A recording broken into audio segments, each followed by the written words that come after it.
พาไปเบิกเด้อไปน้องแช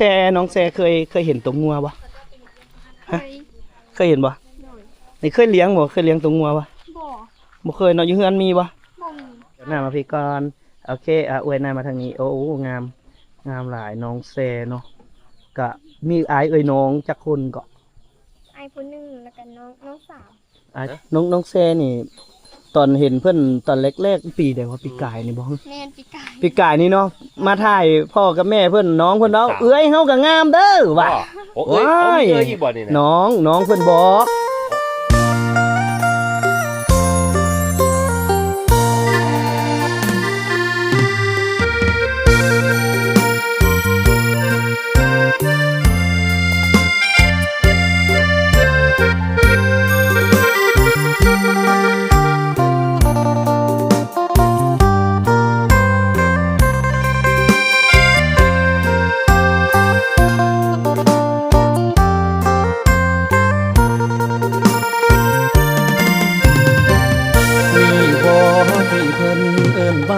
สายแน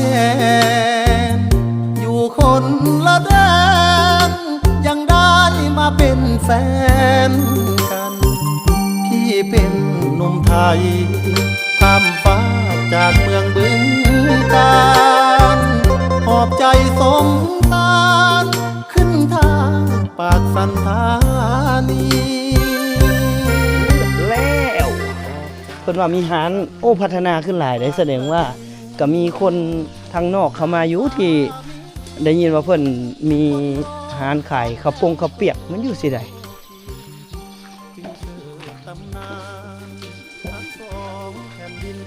อยู่สิใดร้านข้าวปงข้าวเปียกอยู่สิใด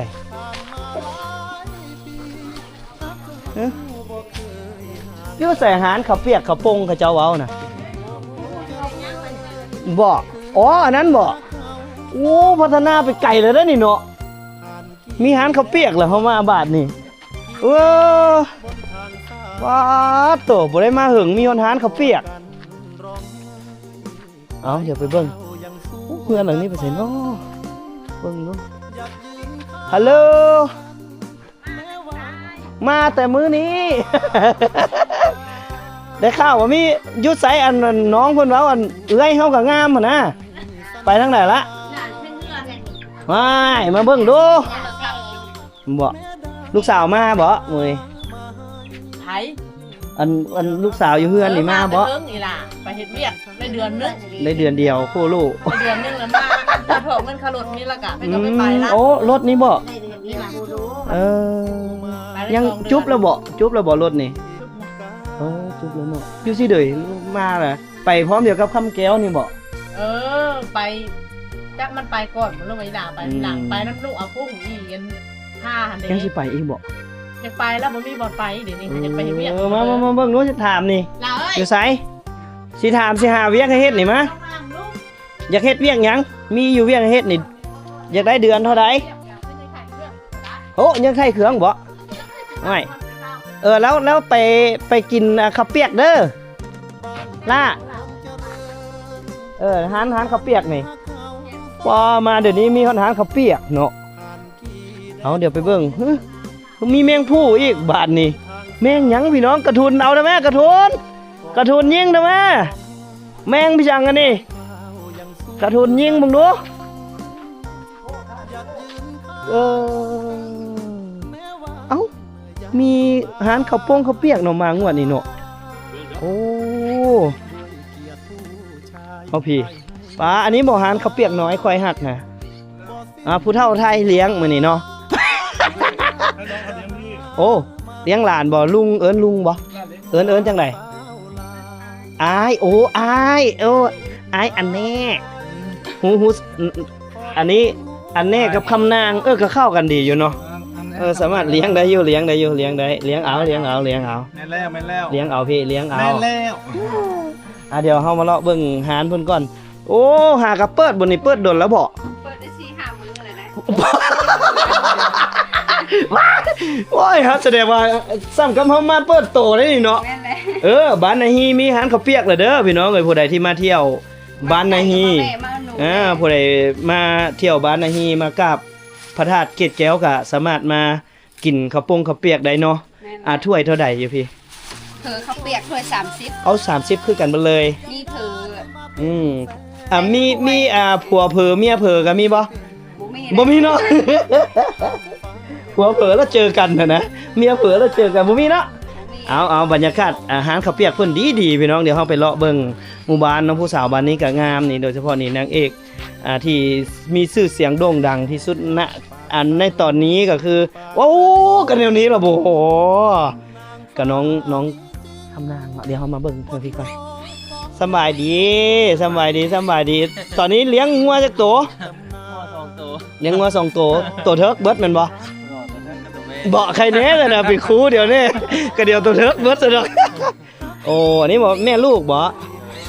อ๋อลูกเลยได้เป็นตัวเทิกนี่คือชีวิตพอเพียงพี่น้องกะจะมีหมูน้ำเนาะโอ้เลี้ยงหมูน้ำนี่ขายบ่เลี้ยงขายบ่ว้าพี่ขอกหมูกันโอ้หมูลาดบ่นี่โอ้อ้าวหิวหูแล้วว่าหิวอ่ะเอานี่ก็สิเป็นวิถีชีวิตเนาะเมียเพิ่นก็ค้าขายเนาะขายข้าวโพดข้าวเปียกก็เป็นร้านเปิดใหม่บ่เตียงมาเพิ่นเอาหาก็เปิดได้4มื้อได้ขายจักถ้วยละ4มื้อนี่ฮะ4มื้อประมาณ20ปลายถ้วยอ๋อประมาณ20ไปโอ้ก็ถือว่าได้ขายดีอยู่เนาะได้ขายดีอยู่นี่คือบรรยากาศทงไห้ทงนาพี่น้องอยู่บ้านนาฮีจังใดก็มาแวะมาชมมาเที่ยวแล้วก็มากินข้าวเปียกซอยเพิ่นเด้อมีโต๊ะน้อยๆโต๊ะเดียวเนาะสามารถกินได้เทื่อละคู่เป็นยังไงอันบัดนี้เอามาบ่อนอันมันแจงๆหน่อยมาน้องหยังก่อน้องแซเนาะน้องแซอันเบิดละบ่อันงวดรถฮะเบิดแล้วเนาะโอ้ยว่าสิให้อันพี่อันนี้ออกให้อยู่จักงวดจักได๋เบิดแล้วว่ะโอ้แล้วบ่ได้เสียเงินแล้วพี่อันนี้เลยนี่มื้อนี้มาถามน้องว่าได้ไปเฮ็ดเวียกบ่ยังสิไปเฮ็ดเวียกบ่ยังสิไปยังสิไปยังหาอยู่ยังหาเวียกอยู่บ่อ๋อนี่มีอันน่ะผู้บ่าวไทยที่เพิ่นว่าสิเอาเวียกให้เฮ็ดนี่ง่ายๆเลยแน่ผู้นี้นี่วันละ100,000กีบได้บ่วันละ100,000กีบน้องไปเฮ็ดงานได้วันละเท่าใดก่อว้ายไม่ยังกระทุนบ่ายนะแม่เคยเห็นอยู่บ่แมงอันนี้บ่เคยเห็นเนาะมีอันนึงไอยังให้น้องเบิ่งเดี๋ยวไอสิพาไปเบิ่งเด้อไปน้องแชเคยเห็นตัวงัวบ่ฮะเคยเห็นบ่นี่เคยเลี้ยงตัวงัวบ่บ่เคยเนาะอยู่เฮือนมีบ่แม่นบ่ไอมาตอนนั้นแหละน้องสาวเจ้าเนาะว่าเอ้ยเฮาก็งามเด้แม่นบ่ นี่บรรยากาศพี่น้องสาวเลี้ยงงัวเดี๋ยวให้น้องแซมายืนอยู่จุดนี้จักหน่อยนึงนี่โอ้ยเป็นตาเพลงขนาดไปหน่อยน้องแซจักปีแล้วล่ะ14 ปีซ้ำกันบ่กับน้องคำนางบ่แม่นน้องคำแก้วลื่นปีนึงมา2 ปีก่อนยังเป็นผู้น้อยอยู่พี่น้องมาปีนี้เป็นสาวแล้วชื่อได้ว่าไอ้มาสัมภาษณ์ตอนนะเนาะตอนนั้นก็อยากแล่นอยู่แม่นบ่แต่มันแล่นบ่ทัน โอ้ไปเฮ็ดเวียกเฮ็ดงานจักเดือนละได้จักเดือนได้2 เดือนโอ้2 เดือนนี่พอลดเลยว่ะเดือนนึง3.5 ล้านโอ้เดือนนึง3.5 ล้านอ๋อเดือนนึง3.5 ล้านนี่เฮ็ดเกี่ยวกับหยังน้องซักผ้าโอ้ซักผ้าซื่อๆนี่ได้ฮอดเดือน3 ล้านพุ่นน่ะป๊าดโตพี่น้องมื้อละจักโตสักเหลียวหน้ามาพี่ก่อนโอเคอวยหน้ามาทางนี้โอ้งามหลายน้องแซเนาะก็มีอายน้องจักคนก็อายผู้นึงแล้วก็น้อง3อายผู้นึงน้อง3น้องนี่น้องยิงหรือน้องทรายยิงผู้นึงทราย2เอาผู้ว่าเก่งๆกันแม่นบ่ตอนนี้น้องแซออกโรงเรียนแล้วออกแล้วออกฮอดมปหยังก็มหยังออกม3แล้วบ่ได้ไปเรียนต้องเรียนมันไกลเนาะไปเรียนอยู่นาทานบ่แม่นเรียนยากอีหลีเลยพี่น้องเพราะว่ามันต้องได้ข้ามน้ำเนาะก็คือพวกเฮาข้ามน้ำเซนะพี่น้องโอ้เฮายามเปิดเรียนไปซี่นี่ บอกเลยว่ายากแฮงโอ้ตัวนี้งามแฮงน้องแซโอ้เป็นสาวแล้วพี่น้องเป็นสาวแล้วตอนนี้ก็หาเฮ็ดเวียกเฮ็ดงานซอยพ่อแม่เนาะบ่ได้ขอเงินพ่อแม่แล้ว โบ ก็เป็นตาแพงอีหลีเดี๋ยวไอ้มีผู้เฒ่าสิมาเรียน เฮ้ยว่าสิมาเบิ่งโง่ บ่มาเบิ่งโง่บ่มาเบิ่งโง่บ่ มาเบิ่งโง่ เบิ่งดูนี่เอามาเบิ่งโง่มาเบิ่งโง่ฮะมาเบิ่งโง่บังหน้า โอ้ย มา นึ่งข้าวเป็นบ่เลี้ยงโง่เป็นบ่อยู่เฮือนมีโง่บ่ โบมี มีแต่หยัง มีแต่ มีแต่ เป็ด เป็ดแต่ไก่ อืม เป็ดแต่ไก่เนาะ น้อง ฮะ น้องแซนี่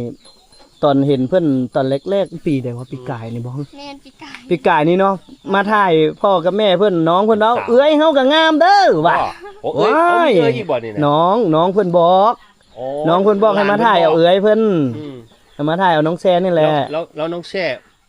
บ่เรียนบ่มันลุงอยู่นี่บ่มีมันมีโรงเรียนอยู่นี่ มีอยู่แต่ว่ามันคงแต่ป เขามีฮอดป .5 แล้วจบจากนี้เฮาก็ยะออกไปข้างนอกก็ .5 ยะอีกเนาะ เรียนอยู่นะทาน ไก่พี่มันข้ามเซเด้ มันต้องไปข้ามเส แบบยผลแล้วมันยากแหละ ก็เลยเอซะเลยบ่เป็นหยังแล้วค่อยเรียนใหม่ก็ได้อืม บกโรงเรียนมันมีทุกพื้นที่พี่ มี เว้นแต่ว่าเราจะเรียน ถ้าเป็นอยู่ในไทย อ่า ก็อยู่เล่นกศนเอายังเล่นกศนบ่กศนในไทยบ่ต้องไปเรียนก็ได้ถ้าไปสอบอย่างเดียว ถ้าไปเสี่ยงอย่างเดียวก็ได้ อยู่นี่ก็มีคือกันก็ มีบ่ เขาเอิ้นว่า ศึกษานอกโรง อ่า เรีย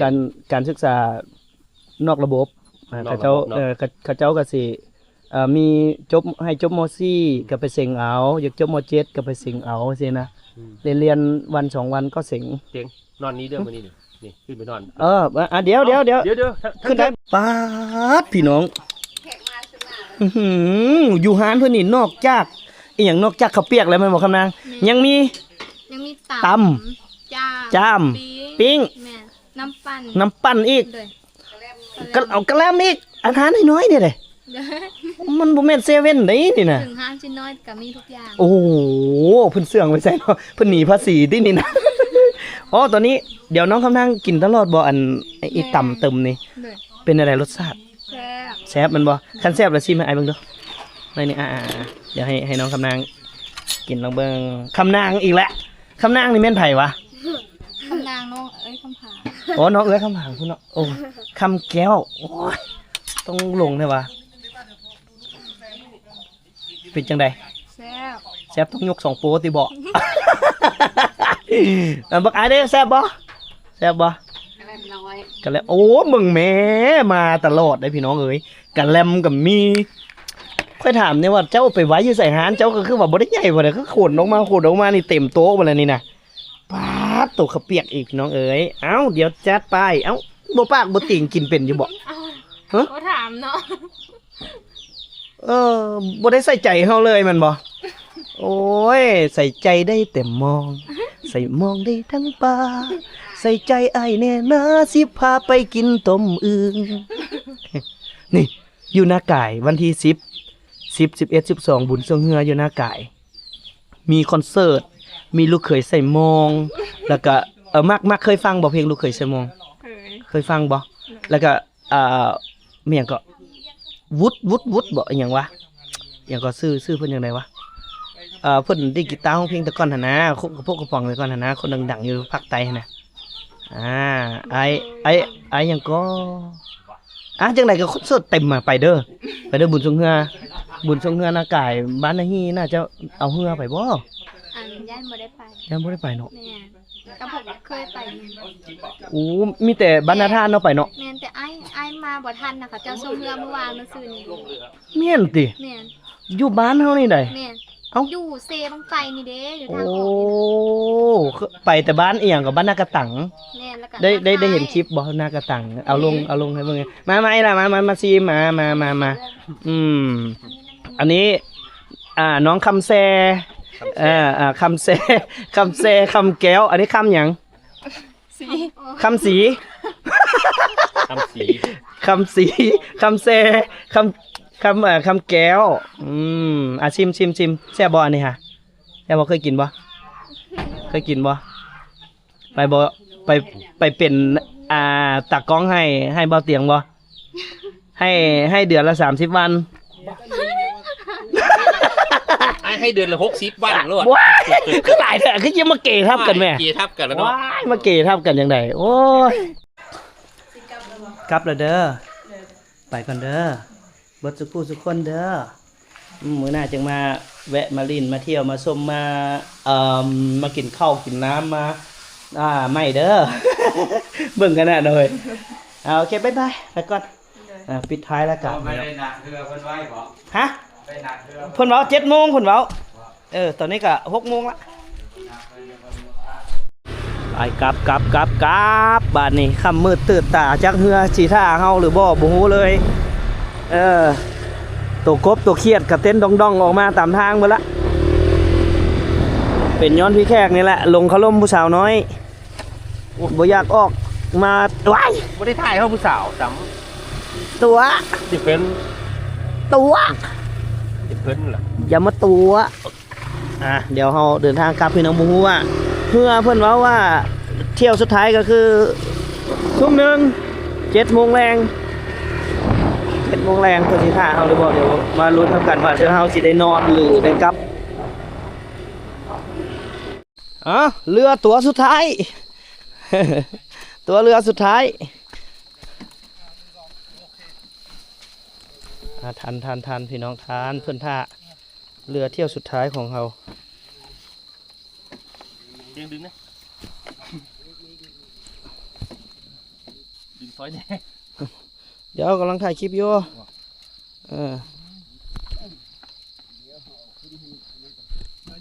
เอาคือบ่เอาอันดากลง ให้ดึงสิกลับรถบ่ หึ สิกลับรถ โอ้เนาะคาถ่ายคลิปอยู่เนาะ กลับรถ เห็นได้ไหนพี่ดึงมันนี่เลยบ่ ดึงสิกล้วยกลับรถ เอาได้บ่คือบ่เอาขานั่นลงเลยหมุนเอาทันอยู่นักโนรถนี่เนาะต่เดี๋ยวเอากลับแล้วพี่น้องก็ถือว่าเพิ่นท่าเฮาก็ต้องขอบใจหลายๆขอบใจเพิ่นหลายๆ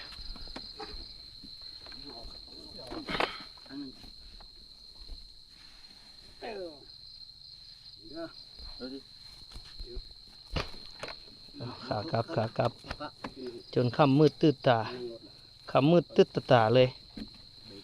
เดี๋ยวแป๊บนึงแป๊บนึงเดี๋ยว 3 2 เดี๋ยวขาบ่ฮอด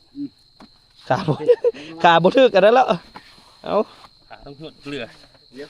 จะยืนเอารถ อึ๊บได้บ่บัดนี้